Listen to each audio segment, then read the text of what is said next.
Hello viewers, Hasan বায়োলজিতে তোমাদের সকলকে স্বাগত। আজকে আমাদের আলোচ্য বিষয় আলোক নিরপেক্ষ দশা। এটি ক্লাস 9-এর তৃতীয় চ্যাপ্টার জৈবনিক প্রক্রিয়া এবং তারই একটা অংশ আছে সালোক সংশ্লেষ। সেই সালোক সংশ্লেষের যে পদ্ধতি রয়েছে সেই পদ্ধতিটি আমরা জানি দুটিভাবে সম্পন্ন হয়, একটা আলোক দশা আর একটা হচ্ছে আলোক নিরপেক্ষ দশা। তো তার মধ্যে আজকে আমরা পড়ব আলোক নিরপেক্ষ দশা, অর্থাৎ দ্বিতীয় দশাটি আমরা পড়ব। গত দিনে যে ভিডিওটাতে সেটাতে আমরা আলোক দশা সম্পর্কে পড়েছি। এই আলোক নিরপেক্ষ দশাটি পড়ার আগে আমরা জেনে নেব এই নামটার তাৎপর্য কী। আলোক নিরপেক্ষ দশা এর মানে কি, যে এই দশায় আলো প্রয়োজন পড়ে না, সরাসরিভাবে আলোর প্রয়োজন পড়ে না, তার জন্য এই দশাটার নাম হচ্ছে আলোক নিরপেক্ষ দশা। যদিও এই দশাটিকে অনেক বইতে অন্ধকার দশা বলা হয়, তবে সেটা ভুল। এখন এটাকে অন্ধকার দশা বলা যায় না, কারণ এই দশায় আলোক যদিও সরাসরি না ব্যবহৃত হয়, কিন্তু আলোক দশায় যে যৌগগুলো উৎপন্ন হয়, যেমন NADPH, H+ আর ATP, এই যৌগগুলো কিন্তু আলোক নিরপেক্ষ দশায় অর্থাৎ এই দশায় ব্যবহৃত হয়। তাহলে এই দশার নামটি আলোক নিরপেক্ষ হলো কেন? কারণ এই দশায় আলোক সরাসরি ব্যবহৃত না হলেও আলোক দশায় যে যৌগগুলো উৎপন্ন হয় সেই যৌগগুলো কিন্তু এই দশায় ব্যবহৃত হয়, তার জন্য এই দশাটার নাম হয়েছে আলোক নিরপেক্ষ দশা। এই দশার আরেকটি নাম হলো কার্বন বিক্রিয়া। কার্বন বিক্রিয়া কেন বলা হয়? কারণ এই দশায় কি হয়, পরিবেশের কার্বন জীবের কোষের মধ্যে আবদ্ধ হয়, অর্থাৎ এই বিক্রিয়ার মাধ্যমে পরিবেশের কার্বন কোষস্থ যৌগে আবদ্ধ হয় বা কোষের মধ্যে আবদ্ধ হয়, সেই জন্য এটাকে কার্বন বিক্রিয়া বলা হয়েছে। কীভাবে হয়? আমরা যখন সালোক সংশ্লেষ পড়েছিলাম, তোমাদের আমি প্রথম দিন যেটা পড়িয়েছিলাম, সালোক সংশ্লেষের ধারণা যখন দিয়েছিলাম, সেখানে বলেছিলাম সালোক সংশ্লেষকে বলা হয় কার্বন আত্তীকরণ বলা হয়। কেন বলা হয়? কারণ সালোক সংশ্লেষ প্রক্রিয়ায় পরিবেশে কার্বন কি হয়, কোষস্থ যৌগে আবদ্ধ হয়, সেজন্য সালোক সংশ্লেষ প্রক্রিয়াকে আমরা বলেছিলাম অঙ্গার আত্তীকরণ। তো এই অঙ্গার আত্তীকরণ ঘটনাটা ঘটে থাকে কার্বন বিক্রিয়ায় বা এই অন্ধকার দশা আলোক নিরপেক্ষ দশায় ঘটে থাকে। এই অঙ্গার আত্তীকরণ মানে কি? অঙ্গার মানে হচ্ছে কার্বন, আত্তীকরণ মানে হচ্ছে আবদ্ধকরণ। অঙ্গার আত্তীকরণ কখন বলা হয়? যখন পরিবেশের যে কার্বনটা যদি কোনো জৈব যৌগের মধ্যে আবদ্ধ হয়, তখন তাকে বলা হয় কার্বন অ্যাসিমিলেশন বা কার্বন আত্তীকরণ। সালোক সংশ্লেষ প্রক্রিয়ায় কী হয়, পরিবেশের কার্বন সেটা হচ্ছে জৈব যৌগে আবদ্ধ হয়, গ্লুকোজের মধ্যে আবদ্ধ হয়, সেজন্য সালোক সংশ্লেষকে বলা হয় অঙ্গার আত্তীকরণ। সালোক সংশ্লেষের সাধারণ সমীকরণটা যদি আমরা দেখি, তাহলে আমরা দেখতে পাই যে কার্বন ডাইঅক্সাইডের কার্বন কী হয়েছিল, এই গ্লুকোজের মধ্যে আবদ্ধ হয়েছিল, সেই জন্য সালোক সংশ্লেষটাকে কী বলা হয়, অঙ্গার আত্তীকরণ বলা হয়। তাহলে এই আলোক নিরপেক্ষ দশা আর একটা নাম হচ্ছে কার্বন বিক্রিয়া। এবার এই আলোক নিরপেক্ষ দশা বা কার্বন বিক্রিয়াটা কোনটা? যদি সালোক সংশ্লেষের সাধারণ সমীকরণ দিয়ে পর্যালোচনা করি বা বিবেচনা করি, তাহলে দেখব কার্বন ডাইঅক্সাইড বিজারিত হয়ে যে গ্লুকোজ তৈরি করে, এই যে কার্বন ডাইঅক্সাইড বিজারিত হয়ে যে গ্লুকোজ তৈরি করছে, এই দশাটা হচ্ছে আলোক নিরপেক্ষ দশা। আর জল জারিত হয়ে যে অক্সিজেন এবং জল তৈরি করে, সেটা হচ্ছে আলোক দশা, যেটা আমরা এর আগের দিনের ভিডিওতে পড়েছিলাম। তো যে আজকে যেটা পড়ব অন্ধকার দশা বা আলোক নিরপেক্ষ দশা, সেটা বুঝতে পারলাম যে সমীকরণের কোন অংশটা হয়।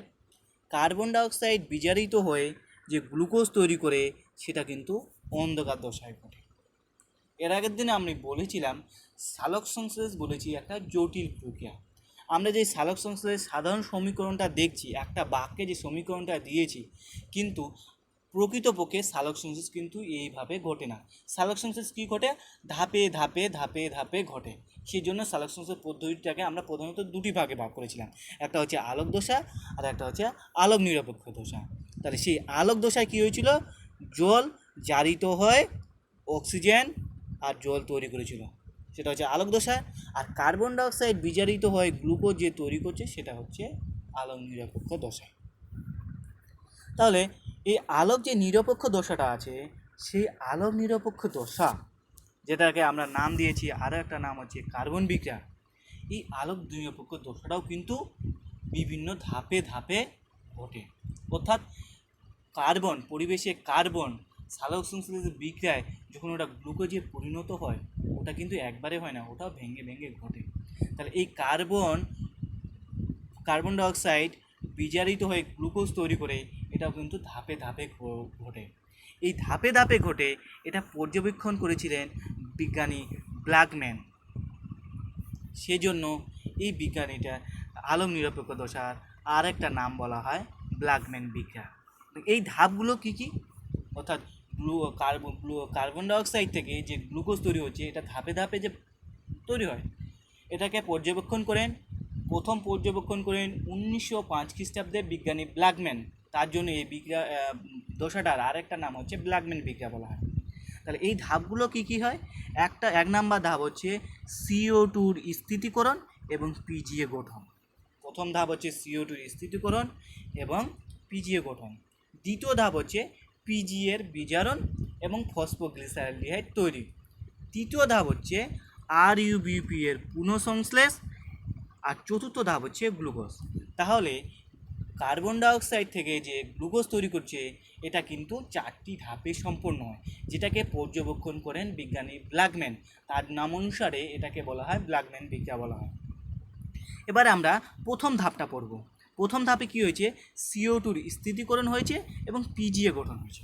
এই CO2 কী করলো? তাহলে এই ধাপটা যদি আমরা দেখি, তাহলে দেখতে পারবো CO2 প্লাস RUBP, মানে 6 অণু CO2 আর RUBP মিলিত হয় পিজিএ তৈরি করছে। এবার এই CO2 কোথা থেকে আসলো? আমরা জানি CO2 উদ্ভিদ পরিবেশ থেকে গ্রহণ করে। আর এই RUBPটা কোথায় থাকে? RUBP, যার ফুল ফর্ম হচ্ছে রাইবিউলোজ বিসফসফেট, এটা কোথায় থাকে? পাতার কোষে থাকে।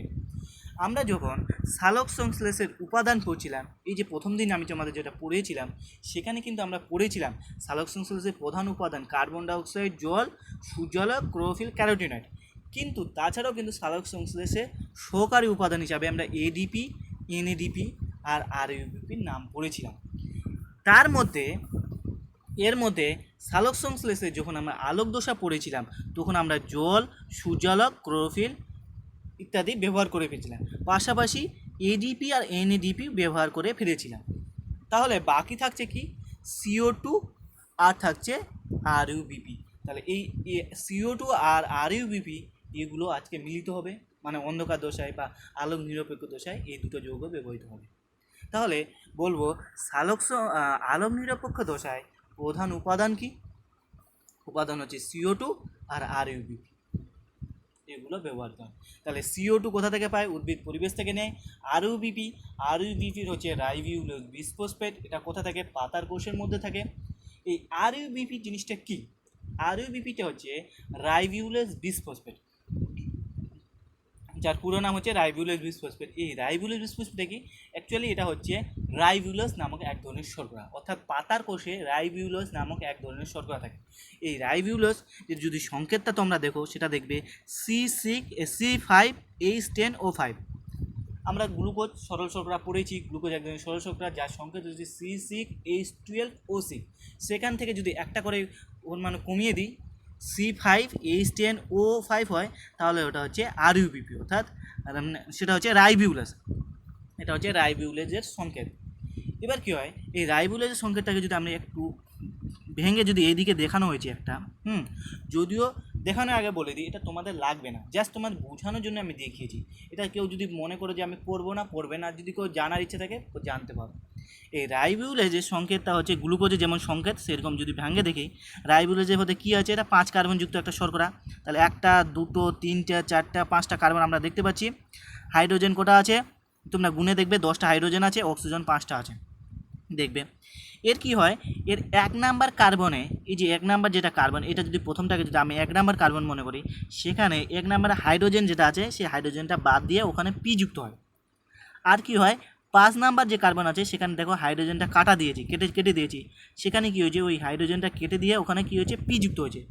তার জন্য যৌগটার নাম হয়েছে রাইবিউলোজ 1,5 বিসফসফেট। তার মানে কী হচ্ছে, রাইবিউলোজ যে শর্করাটা আছে তার 1 নাম্বার কার্বনের সঙ্গে ফসফেট যুক্ত হয়েছে আর 5 নাম্বার কার্বনের সঙ্গে ফসফেট যুক্ত হয়েছে। যেহেতু দুটো ফসফেট যুক্ত হয়েছে তার জন্য বিসফসফেট বলা হয়েছে। কত নাম্বার পজিশনে যুক্ত হয়েছে, 1 নাম্বার আর 5 নাম্বার। তার জন্য RUBPর ফুল ফর্ম হচ্ছে রাইবিউলোজ 1,5 বিসফসফেট। তাহলে অ্যাকচুয়ালি এই RUBPটা কি না, RUBP হচ্ছে রাইবিউলোজ নামক এক ধরনের সরল শর্করা। এই সরল শর্করার সঙ্গে ফসফেট যুক্ত হয়েছে বলে এই না এরকম নাম হয়েছে। তাহলে প্রথম আলোক নিরপেক্ষ দশার প্রথম ধাপে কি ঘটে, 6 অণু কার্বন ডাইঅক্সাইড আর 6 অণু RUBP মিলিত হয় 12 অণু PGA তৈরি করে। এই কার্বন ডাইঅক্সাইড পরিবেশ থেকে পেয়েছে, RUBPটা পাতার কোষে সঞ্চিত ছিল।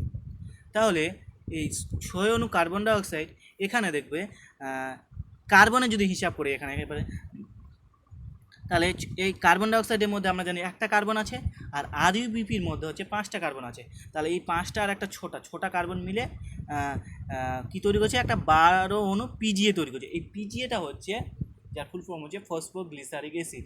এটা হচ্ছে 3 কার্বনযুক্ত একটা যৌগ।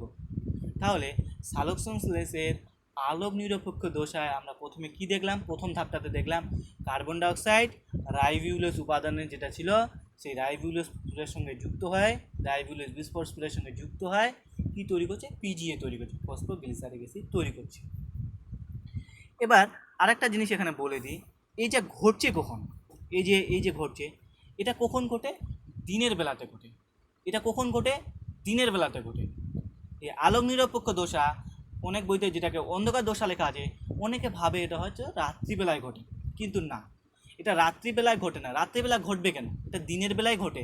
কখন ঘটে, এটা যখন সালোক সংশ্লেষ ঘটে তখনই ঘটে। আরে বোকা, আলোক নিরপেক্ষ দশা এটা কি, আলোক নিরপেক্ষ দশাটা কি, এটা হচ্ছে সালোক সংশ্লেষের পদ্ধতি। সালোক সংশ্লেষ আমরা পদ্ধতিটাকে দুটো ভাগে ভাগ করেছি, একটা সালোক সংশ্লেষ আলোক পর্যায় আর একটা হচ্ছে আলোক নিরপেক্ষ দশা। ঠিক আছে, তা এই নিরপেক্ষ দশাটা কখন ঘটছে, সালোক সংশ্লেষ যখন ঘটছে। আর সালোক সংশ্লেষ কখন ঘটছে, দিনের বেলাতে ঘটছে, যখন সূর্যালোক থাকছে। তাহলে যখন সূর্যালোক থাকে তখন সালোক সংশ্লেষ ঘটে, আর যখন সালোক সংশ্লেষ ঘটে তখন আলোক নিরপেক্ষ দশা ঘটে। অনেকের একটা ভ্রান্ত ধারণা থাকতে পারে আলোক নিরপেক্ষ দশা মানে রাত্রিবেলা ঘটে।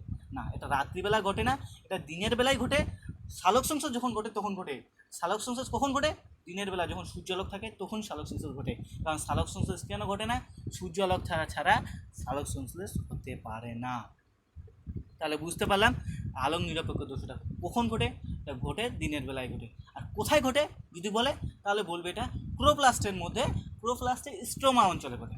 তাহলে আলোক নিরপেক্ষ দশা ক্লোরোপ্লাস্টের স্ট্রোমা অঞ্চলে ঘটে, আর আলোক দশা সেটা ক্লোরোপ্লাস্টের গ্রানাম অঞ্চলে ঘটে।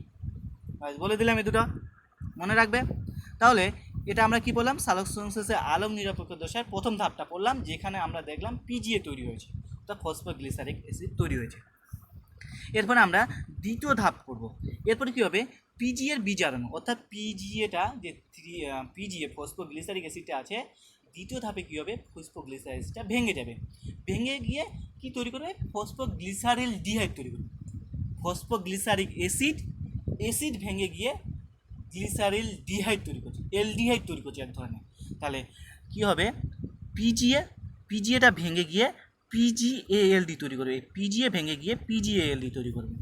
তাহলে দ্বিতীয় ধাপে মনে রাখবো, ফসফোগ্লিসারিক অ্যাসিড যে তৈরি করেছিল সেই ফসফোগ্লিসারিক অ্যাসিডটা কী হয়েছিল, PGALD তৈরি করেছে, মানে ফসফোগ্লিসারিলডিহাইড তৈরি করেছে। এবার যখন তৈরি করে এটা নিজে তৈরি হতে পারে না, তাহলে এটা কীভাবে বিজারণ করবে, কী করে, তাহলে হয়েছিল PGA এর সঙ্গে ATP আর NADPH যুক্ত হয়েছিল। এই ATP আর NADPH কোথা থেকে আসলো, এটা আলোক দশায় যে উৎপন্ন যৌগগুলো, এই দুটো যৌগ আমরা যখন আলোক দশা পড়ছিলাম তখন দেখেছিলাম ATP তৈরি হয়েছিল, ADP প্লাস PI যুক্ত হয়ে ATP তৈরি করেছিল, আর NADP plus 2H plus 2 electron মিলে NADPH তৈরি হয়েছিল। তাহলে সেই যে আলোক দশায় উৎপন্ন যৌগ, এই যৌগগুলো এখানে ব্যবহৃত হচ্ছে। কাকে কী জন্য ব্যবহৃত হচ্ছে, PGA যখন বিজারণ ঘটাছে। তাহলে 12 অণু PGA, 12 অণু ATP, 12 অণু NADPH প্লাস H প্লাস মিলিত হয়ে কী করেছে, একটা 12 অণু পিজিএলডি তৈরি করছে। আবার কি করছে, এই এনএডিপিএইচ আর এটিপি এগুলো আগের ফর্মে চলে যাচ্ছে। এগুলো যেমন আগের ফর্মে কী ছিল, এই এনএডিপিএইচ থেকে এনএডিপি তৈরি হয়ে যাচ্ছে, আর এটিপি থেকে কি হচ্ছে, এডিপি আর পিআই তৈরি হচ্ছে।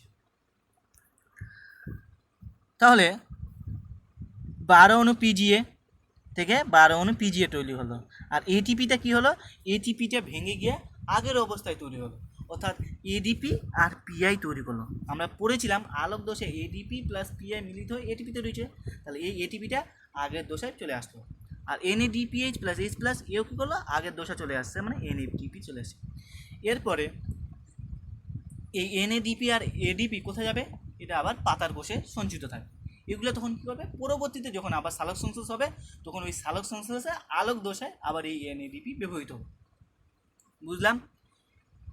আলোক নিরপেক্ষ দশায় কি হয়, এনএডিপিএইচ বিজারিত হয় আবার এনএডিপিতে গঠন করে। এই এনএডিপিটা কি করে, আবার সালোক সংশ্লেষের পরবর্তী পর্যায়ে যে সালোক সংশ্লেষ হয় তখন এই সালোক সংশ্লেষ প্রক্রিয়ার আলোক দশায় আবার ব্যবহৃত হয়। আবার এই এডিপি আর পিআইটা কী করবে, পরবর্তী সময় যখন সালোক সংশ্লেষ আবার যখন সালোক সংশ্লেষ হবে, সালোক সংশ্লেষে আলোক দশায় এগুলো ব্যবহৃত হবে।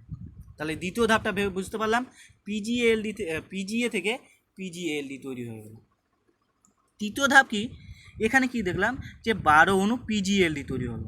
এবার এই পিজিএলডির তৃতীয় ধাপটাকে বলা হয়েছে আরইউবিপির পুনঃসংশ্লেষ। মানে পুনঃসংশ্লেষ মানে পুনরায় আরইউবিপি তৈরি। এই পুনরায় আরইউবিপি কীভাবে তৈরি হবে না, এই যে পিজিএলডি 12 অণু যে পিজিএলডিতে তৈরি হলো, সেই পিজিএলডিটা এরপরে 3 নম্বর ধাপে গিয়ে কী হবে, ওটা দুটো ভাগে ভাগ হয়ে যাবে। এই 12 অণু থেকে এটাকে 10 + 2 মানে দুটো ভাগে পাবে, 2 অণু পিজিএলডি আলাদা হয়ে যাবে আর 10 অণু পিজিএলডি আলাদা হবে। এই 10 অণু পিজিএলডি থেকে 6 অণু আরইউবিপি তৈরি হবে, অর্থাৎ রাইভিউলেজ বিসফসফেট তৈরি হবে। তাহলে 3 নম্বরে কী বললাম, 12 অণু যে পিজিএলডিতে ছিল সেটা দুটো ভাগে ভাগ হয়ে যাবে, 10 + 2। 10 অণু পিজিএলডি থেকে পুনরায় অনেকগুলো ধাপে বা বিভিন্ন রকম অন্তর্বর্তী যৌগ গঠনের মাধ্যমে সেখান থেকে আবার আরইউবিপি তৈরি হবে। তার মানে কি হলো, এই আরইউবিপি থেকে আমরা যদি আবার দেখে নিই, এই আরইউবিপি থেকে কী করেছিলাম, প্রথমে কার্বন ডাইঅক্সাইড আরইউবিপি এটা মিলে পিজিএ তৈরি হয়েছিল।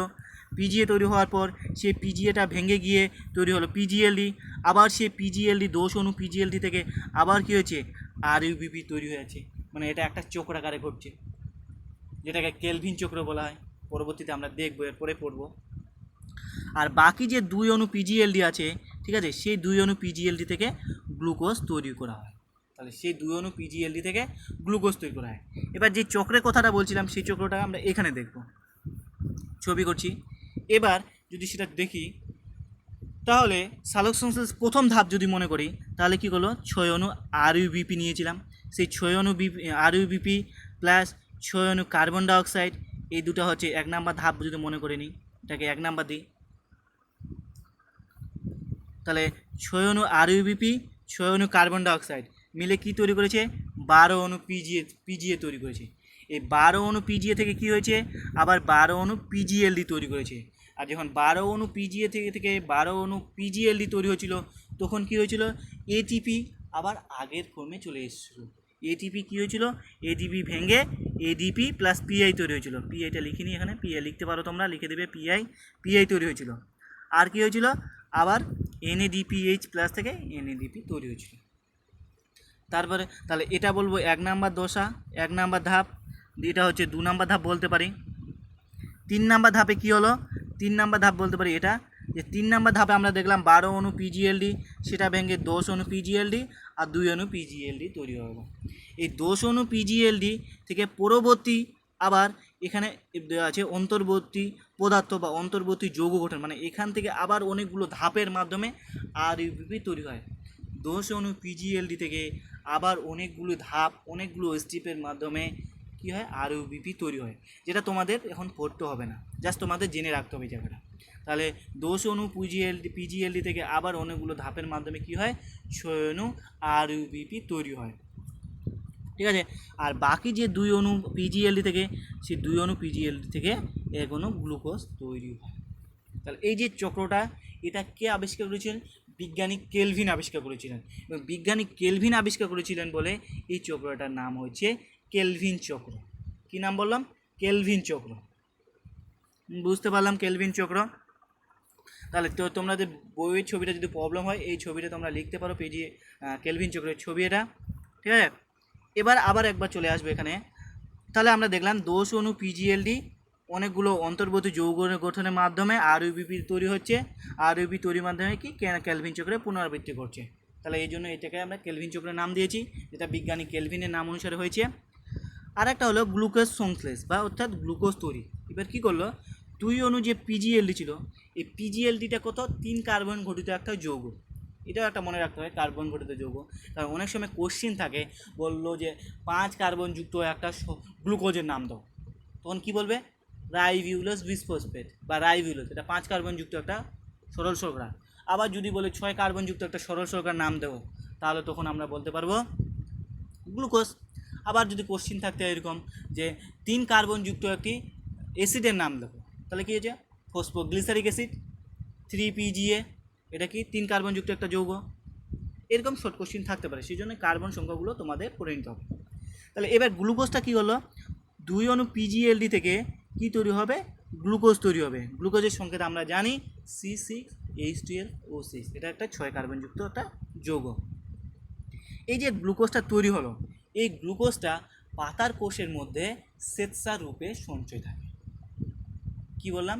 গ্লুকোজ পাতার কোষের মধ্যে স্বেচ্ছা রূপে সঞ্চয় করে থাকে। তার মানে উদ্ভিদ যে সালোকসংশ্লেষ প্রক্রিয়া যে গ্লুকোজটা তৈরি করছে, ও গ্লুকোজটা তো আর সঙ্গে সঙ্গে ব্যবহার করবে না, ওটাকে সঞ্চয় করে রাখবে। কী করে সঞ্চয় করবে? স্বেচ্ছা রূপে সঞ্চয় করবে। স্বেচ্ছার কীভাবে তৈরি হবে? এই গ্লুকোজ থেকে যদি একটা জল বের করে দেই, আমরা গ্লুকোজ থেকে যদি একটা জল বের করে দিই, তাহলে ওটা স্বেচ্ছারে পরিণত হয়ে যাবে। তাহলে গ্লুকোজের পরিণতি পয়েন্টটা দিয়েছি। গ্লুকোজ থেকে কি হয়েছে? একটা জল বেরিয়ে গেছে, তাহলে কি হলো? সেটা স্বেচ্ছারে পরিণত হচ্ছে।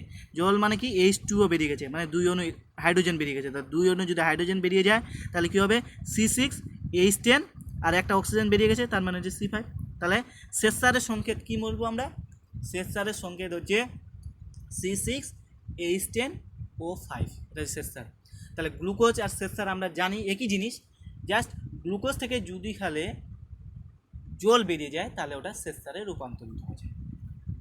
আমরা এতদিন জানতাম গ্লুকোজ স্বেচ্ছার একই জিনিস, তাহলে একই জিনিস, কিন্তু তার পার্থক্য শুধু কি? গ্লুকোজ থেকে যদি জলটাকে বের করে দেওয়া হয়, তাহলে সেটা স্বেচ্ছারে পরিণত হয়। আলুতে আমরা পাই স্বেচ্ছার, সব জায়গায় স্বেচ্ছার থাকে, স্বেচ্ছার নামটা পড়েছি। তাহলে এই স্বেচ্ছারের সংকেত হচ্ছে C6H10O5, যেটা গ্লুকোজ থেকেই তৈরি হয়েছে, গ্লুকোজ থেকে জল বিয়োজন ঘটিয়ে। এবং এই জল বিয়োজন ঘটিয়ে ক্ষেত্রে এক ধরনের উৎসেচক কাজ করে। তোমরা জানবে লাইফ সায়েন্সের ক্ষেত্রে উৎসেচক এক ধরনের কী করে, যে কোনো যখন লাইফ সায়েন্সের ক্ষেত্রে যেখানে বিক্রিয়া দেখতে পাবে, সেখানে কিন্তু উৎসেচক থাকে। এই উৎসেচকের কাজ কি? বিক্রিয়ার বেগকে বৃদ্ধি করা। তাহলে যেখানে একটা বিক্রিয়া ঘটছে, সেক্ষেত্রে যে উৎসেচকটা কাজ করছে, সেটা হচ্ছে অ্যামাইলেজ উৎসেচক। তাহলে গ্লুকোজ থেকে জল বিয়োজন ঘটিয়ে যে স্বেচ্ছা তৈরি হচ্ছে, সেখানে যে উৎসেচকটা কাজ করে, সেটার নাম হচ্ছে অ্যামাইলেজ। আবার যদি প্রয়োজনে এই অ্যামাইলেজ স্বেচ্ছা থেকে আবার আমরা কি করতে পারি? গ্লুকোজ তৈরি করতে পারি। কি বললাম? আবার প্রয়োজনে স্বেচ্ছার থেকে গ্লুকোজ তৈরি করতে পারি। তাহলে সেক্ষেত্রেও একটা বিক্রিয়া ঘটবে, সেক্ষেত্রে এক ধরনের উৎসেচক কাজ করে, সেটাকে বলা হয় ডায়াস্টোজ উৎসেচক কাজ করে। ঠিক আছে? এখানেও তোমরা দেখলে এই ধরনের, এটাও যে বিক্রিয়া ঘটছে, তাহলে এখানেও উৎসেচক ব্যবহৃত হবে। এই যে উৎসেচকগুলোর নাম কি? এখানে বিভিন্ন রকম উৎসেচক ব্যবহার করা হয়, কাইনেজ আর একটা ডিহাইড্রোজিনেজ। এই কাইনেজ আর ডিহাইড্রোজিনেজ কি? এখানে তোমরা শুধু খালি উৎসেচক লিখবে, যদি এই বিক্রিয়াটা লিখো তখন উপরে দেখবে উৎসেচক লিখবে। আর যদি পারো তাহলে কাইনেজ ডিহাইড্রোজিনেজ বা কাইনেজ প্লাস ডিহাইড্রোজিনেজ। এই কাইনেজটা কখন হয়? যখন এটিপি থেকে এডিপি তৈরি হয়। এটিপি থেকে যখন এডিপি তৈরি হয়, তখন কাইনেজ নামক উৎসেচক সাহায্য করে থাকে। আবার যখন এনএডিপিএইচ থেকে এনএডিপি তৈরি হয়, বা এনএডিপি থেকে এনএডিপিএস, যেদিকে মানে রিভার্স, দুদিকেই এনএডিপিএইচ থেকে এনএডিপি তৈরি হয়, তখন রিডাকটেজ নামক এক ধরনের ডিহাইড্রোজিনেস নামক এক ধরনের উৎসেচক কাজ করে। তাহলে এখানে কি? কাইনেজ আর ডিহাইড্রোজিনেস নামক উৎসেচক কাজ করে। ঠিক তেমনি আরেকটা বিক্রিয়া আমরা পড়লাম, সেখানে এক ধরনের উৎসেচক কাজ করে, সেটার নাম হচ্ছে রুবিস্কো। রুবিস্কো নামক এক ধরনের উৎসেচক কাজ করে। সালোক সংশ্লেষে আলোক নির্ভর দশার প্রথম যে ধাপ, সেই ধাপে এক ধরনের উৎসেচক কাজ করে। সেই ধাপটা আমরা দেখেছি, 6 অণু কার্বন ডাইঅক্সাইড 6 অণু আরইউবিপির সঙ্গে যুক্ত হয়, 12 অণু পিজিএ তৈরি করছে। সে পিজিএতে এক ধরনের উৎসেচক কাজ করছে, সেই উৎসেচকটার নাম হচ্ছে রুবিস্কো, যার ফুল ফর্ম হচ্ছে ribulose 1,5 bisphosphate carboxylase oxygenase. Ribulose 1,5 bisphosphate carboxylase oxygenase. তাহলে আজকে আমরা কি পড়লাম? আলোক নিরপেক্ষ দশা পড়েছি। এই আলোক নিরপেক্ষ দশা, যেটা আমরা হচ্ছে বা কার্বন বিক্রিয়ার নাম দিয়েছি। তাহলে এই আলোক নিরপেক্ষ দশাটা আমরা দেখলাম 4টা ধাপে সম্পন্ন হচ্ছে। প্রথম ধাপে দেখছি CO2 আবদ্ধকরণ হচ্ছে, পিজিএ তৈরি হচ্ছে। দ্বিতীয় ধাপে আমরা দেখছি যে সেখানে পিজিএর বিজারণ ঘটছে। তৃতীয় ধাপে দেখছি আরইউবিপি এর পুনঃসংশ্লেষ ঘটে, এবং চতুর্থ ধাপে দেখছি আমরা গ্লুকোজ সংশ্লেষ, অর্থাৎ গ্লুকোজ তৈরি হচ্ছে। তাহলে এই যে 4টা ধাপে সম্পন্ন হচ্ছে, এটা বিজ্ঞানী ব্ল্যাকম্যান 1905 খ্রিস্টাব্দে প্রথম পর্যবেক্ষণ করেন, বলে এই বিক্রিয়া আর একটা নাম হচ্ছে ব্ল্যাকম্যান বিক্রিয়া। আর এই বিক্রিয়া আর একটা নাম হচ্ছে কেলভিন চক্র। কেন কেলভিন চক্র বলা হয়? কারণ এই বিক্রিয়ার ক্ষেত্রে যে পিজিএলডি তৈরি হয়, 12 অণু যে পিজিএলডি তৈরি হয়, সেই 12 অণু পিজিএলডি থেকে আবার কি হয়, বিভিন্ন রকম অন্তর্বর্তী যৌগ বা পদার্থ তৈরি করার মাধ্যমে সেখান থেকে আবার কি তৈরি হচ্ছে, আরইউবিপি তৈরি করা যাচ্ছে। এটা হচ্ছে, অর্থাৎ এই যে অন্ধকার দশাটা ঘটছে, সেটা কিন্তু কি বলবো, একটা চক্রাকারে ঘটতে থাকছে, যেটা পর্যবেক্ষণ করেন বিজ্ঞানী কেলভিন। তার নাম অনুসারে এটাকে নাম দেওয়া হয় কেলভিন চক্র। তাহলে কেলভিন চক্র হয়ে গেল। আর একটা নাম হয়েছে, এটার নাম দেওয়া হয় C3 চক্র। এই আলোক নিরপেক্ষ দশার আর একটা নাম পাবে তোমরা, C3 চক্র। এই C3 চক্র কেন বলা হয়? কারণ বলে দিই, এই যে আমরা যদি আলোক নির্ভর দশার প্রথম ধাপটা যদি দেখি, তাহলে আমরা সেখানে দেখতে পারবো কার্বন ডাইঅক্সাইড আরইউবিপি মিলিত হয়ে কী হয়েছিল, পিজিএ তৈরি হয়েছিল। সেখানে কী হয়েছিল, একটা কার্বন ডাইঅক্সাইড একটা কার্বন, আর আরইউবিপি 5টা কার্বন। তাহলে এই কার্বন মিলিত হয় 3 কার্বন যুক্ত পিজিএ তৈরি করছিল। এই যে পিজিএ তৈরি করছিল, প্রথম যে পিজিএ যৌগটা তৈরি হয়েছিল, সে পিজিএ। তাহলে সালোক সংশ্লেষের আলোক নিরপেক্ষ দশার প্রথম ধাপে কী হয়, কার্বন ডাইঅক্সাইড আর রাইভিউলোজ বিক্রিয়া করে, রুবিস্কো উৎসেচকের সাহায্যে বিক্রিয়া করে যে যৌগটা তৈরি করে পিজিএ, ফসফোগ্লিসারিক অ্যাসিড, সেই পিজিএটা হচ্ছে, এটা হচ্ছে আলোক নিরপেক্ষ দশার প্রথম স্থায়ী যৌগ। আর এই যৌগটা হচ্ছে কি 3 কার্বন যুক্ত, সেই জন্য এই বিক্রিয়াটার নাম হয়েছে C3 বিক্রিয়া বলা হয়, বা C3 চক্র বলা হয়।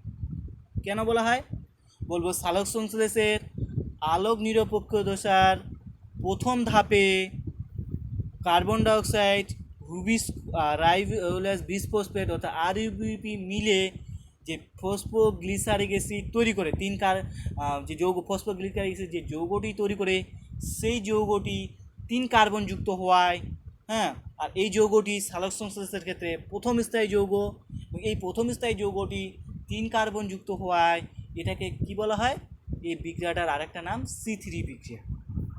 তাহলে এই C3 বিক্রিয়া কী কেন চক্র বলা হয়? কেন প্রথম স্থায়ী যে যৌগটা আমরা পেয়েছিলাম পিজিএ ফসফোগ্লিসারিক অ্যাসিড, সেটা 3 কার্বন যুক্ত হওয়ায় কেলভিন চক্রকে বা আলোক নিরপেক্ষ দশাকে বা কার্বন বিক্রিয়াকে আমরা C3 চক্র বলতে পারি। তাই হয়ে গেল আজকে আলোক নিরপেক্ষ দশা। আর যেটা জিনিস যেটা বলবো, সেটা হচ্ছে সালোক সংশ্লেষের তাৎপর্য। এই সালোক সংশ্লেষের তাৎপর্যটা করলেই তোমাদের আমরা সালোক সংশ্লেষ টপিকটা শেষ হয়ে যাবে। এই সালোক সংশ্লেষের তাৎপর্য, আমরা যখন সালোক সংশ্লেষের ধারণা বা সালোক সংশ্লেষ কী সেই সম্পর্কে তোমাদের ধারণা দিয়েছিলাম, তখনই সালোক সংশ্লেষের তাৎপর্যটা বলে দিয়েছিলাম।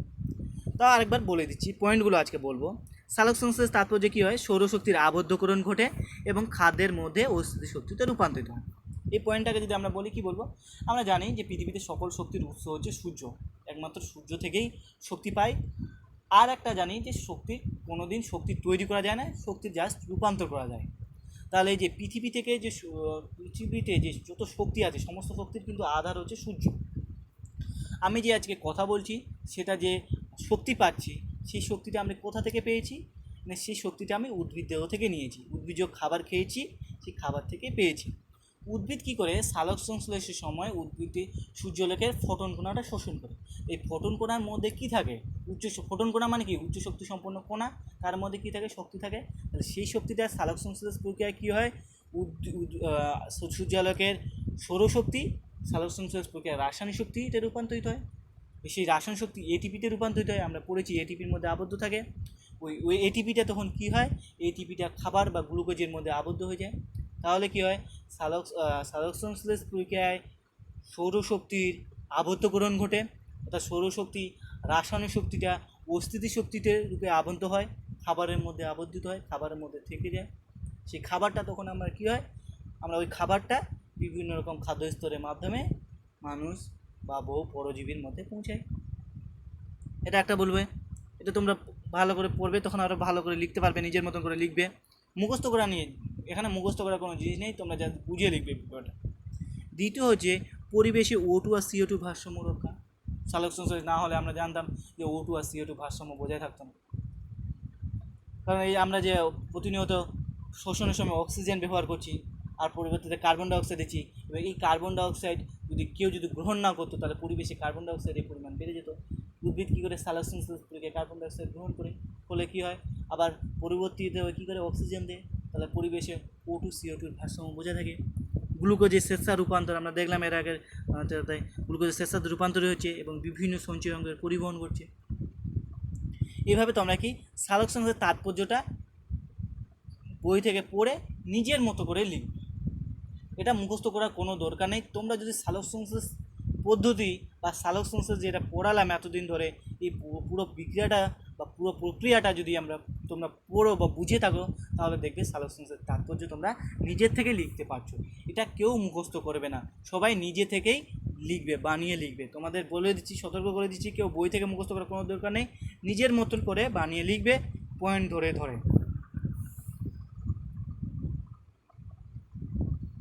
তাহলে সালোক সংশ্লেষ তাৎপর্য হয়ে গেছে। এবার লাস্ট একটা ছোট্ট জিনিস দেখাবো তোমাদের, যেটা হচ্ছে সালোক সংশ্লেষের উপাদান। এই যে আমরা সালোক সংশ্লেষ পড়লাম, তাহলে সালোক সংশ্লেষের যদি আমরা দেখি সালোক সংশ্লেষ কী ব্যবহৃত হচ্ছে। সালোক সংশ্লেষের প্রধান উপাদান হিসাবে আমরা যদি উপাদানগুলোকে আমরা প্রধানত দুটি ভাগে ভাগ করতে পারি। সালোক সংশ্লেষের প্রধান উপাদান আর একটা হচ্ছে সাহায্যকারী উপাদান বা সহায়ককারী উপাদান। এই প্রধান উপাদানের মধ্যে কী কী আছে? প্রধান উপাদানের মধ্যে আমরা দেখতে পাচ্ছি, এক হচ্ছে কাঁচামাল, আর একটা হচ্ছে অন্যান্য উপাদান। কাঁচামাল হিসাবে জল, কার্বন ডাইঅক্সাইড, আর অন্যান্য উপাদান হিসাবে ক্লোরোফিল, সূর্যালোক। আর সহকারী উপাদান হিসাবে কি আছে? সহকারী উপাদান হিসাবে তোমরা দেখতে পাচ্ছ এখানে আছে NADP, ADP, PI, RUBP এবং বিভিন্ন রকম ইলেক্ট্রো হবে। তাহলে এইগুলো যদি জেনে রাখো তাহলে কী হবে? সালোক সংশ্লেষের যে পদ্ধতি, আলোক দশা, আলোক নিরপেক্ষ দশা, সেটা তোমরা ভালো করে বুঝতে পারবে। তাহলে সালোক সংশ্লেষের উপাদানগুলো দেখলাম আমরা কী কী উপাদান ব্যবহৃত হচ্ছে। এর আগের দিনে আমি কুড়িয়েছিলাম, সেটা ছোটো করেছিল, এখানে সম্পূর্ণ দেওয়া আছে, তোমরা ওটা পড়বে। তাহলে আজকে এই পর্যন্ত, আমাদের সালোক সংশ্লেষের পুরো ভিডিও কমপ্লিট। সালোক সংশ্লেষের প্রতি তোমাদের কারো কোনো কোশ্চিন থাকে তোমরা হোয়াটসঅ্যাপে বলবে। তাহলে পুরো সালোক সংশ্লেষ কমপ্লিট। এরপরে আমরা পরের টপিকটা শুরু করব। তাহলে তোমরা এটা পড়বে। ইনশাল্লাহ আবারও কথা হবে পরবর্তী ভিডিওতে। ততক্ষণ পর্যন্ত তোমরা ভালো থাকো। খুদা হাফেজ।